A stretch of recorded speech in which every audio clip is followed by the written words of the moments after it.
Sir మీరు ఈ October మాసంలో 14వ తారీఖు, 15వ తారీఖు రాజమండ్రి మహానగరానికి వచ్చేస్తున్నారని తెలిసింది సార్. అవును. సో మీరు 2 డేస్ అక్కడే ఉంటారా సార్? రైట్, తప్పకుండా. నేను 14వ తారీఖు, 15వ తారీఖు నాకు నిజంగా చెప్తున్నాను, భారతదేశంలో అన్ని పర్యటనలు చేశానండి. Okay sir. ఎన్నో పర్యటనలు చేశాను.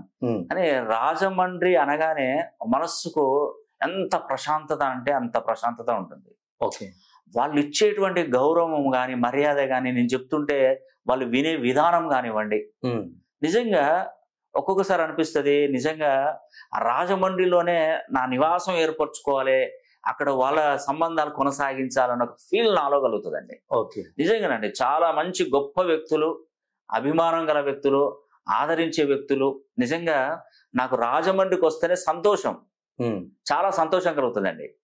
ఆ రాజమండ్రికి 14వ తారీఖు, 15వ తారీఖు మరి అక్టోబర్ నెలలో వస్తున్నాను. మీరు ముందుగానే బుక్ చేసుకోండి. ఆ తర్వాత జస్ట్ 10వ తారీఖు, 12, 13కు అట్లా వచ్చేసి మాకు అపాయింట్మెంట్ కావాలంటే ఎవరికి దొరకక ఇబ్బంది పడుతున్నారు. వాళ్ళు ఎంతో కాన్ఫిడెంట్ గా, ఎంతో చక్కగా చూయించుకొని గురుగారి దగ్గర మంచిగా బాగుపడాలని నమ్మకంతో వస్తున్నారు. ఆ నమ్మకం నేను ఖచ్చితంగా నిలబెడతాను. నేను మీకు ఆ ధైర్యాన్ని ఇస్తున్నాను.